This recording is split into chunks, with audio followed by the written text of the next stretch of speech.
ಬೇಲೂರಿನಿಂದ ಪುತ್ತೂರಿಗೆ ತೆರಳುತ್ತಾ ಇದ್ದ ಖಾಸಗಿ ಬಸ್ ಪಲ್ಟಿಯಾಗಿದ್ದು 10ಕ್ಕೂ ಹೆಚ್ಚು ಪ್ರಯಾಣಿಕರು ಗಾಯಗೊಂಡಿದ್ದಾರೆ. ಮಂಗಳೂರು ಬೆಂಗಳೂರು ರಾಷ್ಟ್ರೀಯ ಹೆದ್ದಾರಿಯ ಗುಂಡ್ಯಾದಲ್ಲಿ ಚಾಲಕನ ನಿಯಂತ್ರಣ ತಪ್ಪಿ ಉರುಳಿ ಬಿದ್ದಿದೆ. ಚಾಲಕ ಸೇರಿ ಪ್ರಯಾಣಿಕರು ಪ್ರಾಣಾಪಾಯದಿಂದ ಪಾರಾಗಿದ್ದಾರೆ. ಗಾಯಗೊಂಡ ಪ್ರಯಾಣಿಕರನ್ನ ಸ್ಥಳೀಯ ಆಸ್ಪತ್ರೆಗೆ ದಾಖಲು ಮಾಡಲಾಗಿದೆ. ವೇಗದ ಚಾಲನೆಯ ಅಪಘಾತಕ್ಕೆ ಕಾರಣ ಎನ್ನಲಾಗಿದೆ. ಪುತ್ತೂರು ಸಂಚಾರಿ ಠಾಣೆಯಲ್ಲಿ ಪ್ರಕರಣ ದಾಖಲಾಗಿದೆ. ಚಿನ್ನಸ್ವಾಮಿ ಸ್ಟೇಡಿಯಂ ಕಾಲ್ತುಳಿತದಲ್ಲಿ ಕೆಆರ್ಪೇಟೆಯ ಪೂರ್ಣಚಂದ್ರ ಮೃತಪಟ್ಟಿದ್ರು. ಮಗನನ್ನ ನೆನೆದು ಸಮಾಧಿ ಬಳಿ ತಂದೆ ಕಣ್ಣೀರಿಟ್ಟಿದ್ದಾರೆ. ಮಗನನ್ನ ವಾಪಸ್ ಕೊಡೋಕೆ ಆಗಲ್ಲ, ಪುತ್ರ ಶೋಕ ನಿರಂತರವಾಗಿರುತ್ತೆ ಅಂತ ಪೂರ್ಣಚಂದ್ರ ತಂದೆ ಕಣ್ಣೀರು ಹಾಕಿದ್ರು. ನನ್ನ ಮಗನ ಸಾವಿನ ಕೊರಗು ಕೊನೆಯವರೆಗೂ ಇರುತ್ತೆ. ಮಗನ ನೆನಪಿನಲ್ಲಿ ಕಾಲ ಕಳೆಯುತ್ತೇನೆ.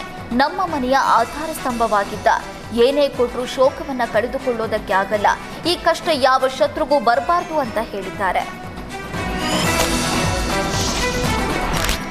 ಕಾಲ್ತುಳಿತದಲ್ಲಿ ಮೃತಪಟ್ಟಿದ್ದ ಬೇಲೂರಿನ ಭೂಮಿಕ್ ತಂದೆ ಮಗನ ಸಮಾಧಿಯನ್ನ ತಬ್ಬಿ ಕಣ್ಣೀರು ಹಾಕಿದ್ದಾರೆ. ಈ ರೀತಿಯ ಪರಿಸ್ಥಿತಿ ಯಾರಿಗೂ ಬರಬಾರ್ದು. ಇದೇ ಜಾಗದಲ್ಲಿ ಮಗನನ್ನ ಮಲಗಿಸಿದ್ದೀನಿ. ನನ್ನ ಮಗನಿಗೋಸ್ಕರ ಮಾಡಿದ್ದ ಜಾಗ ಇದು. ನನ್ನ ಮಗನ ಜೊತೆ ನಾನು ಮಲಗಿದ್ದೀನಿ. ಈ ಪರಿಸ್ಥಿತಿ ಯಾವ ತಂದೆ ತಾಯಿಗೂ ಬರಬಾರ್ದು. ಯಾರ್ಯಾರು ಬ್ಯಾಡ್ ಕಮೆಂಟ್ ಮಾಡ್ತೀರಾ? ಯಾವ ತಂದೆ ತಾಯಿಗೂ ಈ ಪರಿಸ್ಥಿತಿ ಬರಬಾರ್ದು. ಬೇಲೂರಿನ ಕುಪ್ಪಗೋಡಿನಲ್ಲಿರುವ ಭೂಮಿಕ್ ಸಮಾಧಿ ಮೇಲೆ ತಂದೆ ಗೋಳಾಡಿದ್ದಾರೆ. ಚಿನ್ನಸ್ವಾಮಿ ಸ್ಟೇಡಿಯಂ ಬಳಿ ಕಾಲ್ತುಳಿತ ಪ್ರಕರಣ ಸಂಬಂಧ ಸಿಐಡಿ ತನಿಖೆ ಆರಂಭವಾಗಿದೆ. ಪ್ರಕರಣವನ್ನು ಸಿಐಡಿಗೆ ವರ್ಗಾವಣೆ ಮಾಡಿ ಸರ್ಕಾರ ಆದೇಶಿಸಿತ್ತು. ಸಿಐಡಿ ಎಸ್ಪಿ ಶುಭಾನ್ವಿತಾ ನೇತೃತ್ವದಲ್ಲಿ ತನಿಖೆ ಶುರುವಾಗಿದೆ. ತನಿಖಾಧಿಕಾರಿಗಳಾಗಿ ಡಿವೈಎಸ್ಪಿ ಗೌತಮ್ ಹಾಗೂ ಪುರುಷೋತ್ತಮ್ ನೇಮಕವಾಗಿದ್ದಾರೆ. ಈಗಾಗಲೇ ಕಬ್ಬನ್ ಪಾರ್ಕ್ ಪೊಲೀಸರು ಕೇಸ್ ಫೈಲ್ ಅನ್ನು ಸಿಐಡಿಗೆ ವರ್ಗಾವಣೆ ಮಾಡಿದ್ದಾರೆ. ಕಾಲ್ತುಳಿತ ಸ್ಥಳಕ್ಕೆ ಸಿಐಡಿ ತಂಡ ಭೇಟಿ ನೀಡಿದೆ.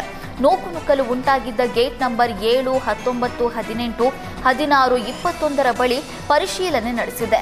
ಘಟನಾ ಸ್ಥಳ ಪರಿಶೀಲನೆ ಬಳಿಕ ಆರೋಪಿಗಳನ್ನು ಕಸ್ಟಡಿಗೆ ಪಡೆಯುವುದಕ್ಕೆ ತಯಾರಿ ನಡೆಸಲಾಗಿದೆ. ಸೋಮವಾರ ಬಂಧಿತ 4 ಆರೋಪಿಗಳನ್ನು ಸಿಐಡಿ ತಂಡ ಕಸ್ಟಡಿಗೆ ಪಡೆಯಲಿದೆ. ಬಾಡಿ ವಾರೆಂಟ್ ಮೇಲೆ ಸಿಐಡಿ ತಂಡ ಕಸ್ಟಡಿಗೆ ಪಡೆಯಲಿದೆ.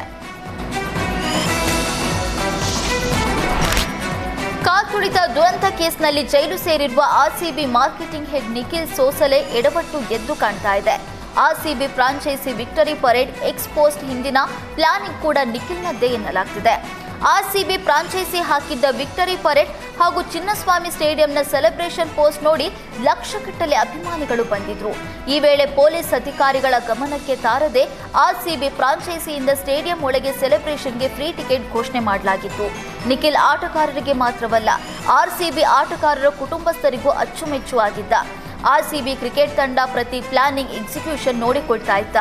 ಆರ್ಸಿಬಿ ತಂಡಕ್ಕೆ ಸಂಬಂಧಪಟ್ಟಂತ cricket match, IPL tournament, player ಸೆಲೆಕ್ಷನ್ನಲ್ಲೂ ನಿಖಿಲ್ ಸಕ್ರಿಯವಾಗಿದ್ದ. ಚಿನ್ನಸ್ವಾಮಿ ಸ್ಟೇಡಿಯಂ ಕಾಲ್ತುಳಿತ ಪ್ರಕರಣದ ತನಿಖೆ ಚುರುಕಾಗಿದೆ. ತಡರಾತ್ರಿಯೇ ಪ್ರಕರಣದ ಬಗ್ಗೆ ಸಿಐಡಿ ಮಾಹಿತಿ ಪಡೆದುಕೊಂಡಿದೆ. ತಡರಾತ್ರಿಯೇ 4 ಆರೋಪಿಗಳ ಹೇಳಿಕೆ ಪ್ರತಿ ಮಹಜರು ವೇಳೆ ಏನೆಲ್ಲ ಪರಿಶೀಲನೆ ಮಾಡಲಾಗಿತ್ತು ಅಂತ ಮಾಹಿತಿ ಪಡೆದಿದೆ. ಕಬ್ಬನ್ ಪಾರ್ಕ್ ಪೊಲೀಸರು ಕಲೆ ಹಾಕಿರುವ ಸಿಸಿಟಿವಿ ದೃಶ್ಯಗಳ ಪರಿಶೀಲನೆ ನಡೆಸಲಾಗಿದೆ. ಪ್ರಕರಣದ ತನಿಖೆ ಸಂಬಂಧ ತಡರಾತ್ರಿ ಹಿರಿಯ ಅಧಿಕಾರಿಗಳ ಜೊತೆ ತನಿಖಾಧಿಕಾರಿ ಚರ್ಚೆ ನಡೆಸಿದ್ದಾರೆ. ಕೆಎಸ್ಸಿಎ ಮ್ಯಾನೇಜ್ಮೆಂಟ್ ವಿರುದ್ಧ ಬಲವಂತವಾದ ಕ್ರಮ ಕೈಗೊಳ್ಳದಂತೆ ಹೈಕೋರ್ಟ್ ಆದೇಶ ನೀಡಿತ್ತು. ಆದರೆ ಪೊಲೀಸರ ತನಿಖೆಗೆ ಸಹಕರಿಸುವುದಕ್ಕೆ ಹೈಕೋರ್ಟ್ ಸೂಚಿಸಿದೆ.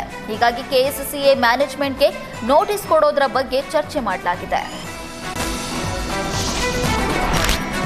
ಆರ್ಸಿಬಿ ಸಂಭ್ರಮಾಚರಣೆ ವೇಳೆ ಕಾಲ್ತುಳಿತ ಪ್ರಕರಣದಲ್ಲಿ ಕೆಲವರು ಗಾಯಾಳುಗಳಾಗಿದ್ದು ಚಿಕಿತ್ಸೆ ಪಡಿತಾ ಇದ್ದಾರೆ. 10 ಖಾಸಗಿ ಆಸ್ಪತ್ರೆಗಳಲ್ಲಿ ಗಾಯಾಳುಗಳಿಗೆ ಟ್ರೀಟ್ಮೆಂಟ್ ಕೊಡಲಾಗಿದೆ.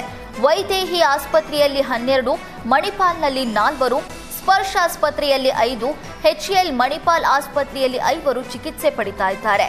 ಬೌರಿಂಗ್ನಲ್ಲಿ 7 ಜನ, ವಿಕ್ರಮ್ ಹಾಸ್ಪಿಟಲ್ನಲ್ಲಿ 1, ಫೋರ್ಟಿಸ್ ಆಸ್ಪತ್ರೆ, ಅಪೋಲೋ ಸೇರಿ 10ಕ್ಕೂ ಹೆಚ್ಚು ಆಸ್ಪತ್ರೆಯಲ್ಲಿ 45 ಜನರಿಗೆ ಚಿಕಿತ್ಸೆ ಕೊಡಲಾಗುತ್ತಿದೆ. ಇದರಲ್ಲಿ ಕೆಲವರನ್ನ ಡಿಸ್ಚಾರ್ಜ್ ಮಾಡಲಾಗಿದೆ. ಕಾಲ್ತುಳಿತ ಪ್ರಕರಣದಲ್ಲಿ ಪೊಲೀಸ್ ಅಧಿಕಾರಿಗಳ ಅಮಾನತು ಖಂಡಿಸಿ ಚಿತ್ರದುರ್ಗದಲ್ಲಿ ಕರುನಾಡ ವಿಜಯ ಸೇನೆ ಪ್ರತಿಭಟನೆ ನಡೆಸಿದೆ. ಪೊಲೀಸ್ ಕಮಿಷನರ್ ದಯಾನಂದ್ ಅಮಾನತು ಆದೇಶ ವಾಪಸ್ಗೆ ಆಗ್ರಹಿಸಲಾಗಿದೆ. ಸರ್ಕಾರ, ಗೃಹ ಸಚಿವರು ಹೊಣೆ ಹೊತ್ತು ರಾಜೀನಾಮೆಗೆ ಆಗ್ರಹಿಸಿದ್ರು. ಚಿತ್ರದುರ್ಗ ಜಿಲ್ಲಾ ಪೊಲೀಸ್ ಕಚೇರಿ ಮೂಲಕ ಸರ್ಕಾರಕ್ಕೆ ಮನವಿ ಪತ್ರ ಸಲ್ಲಿಸಲಾಗಿದೆ.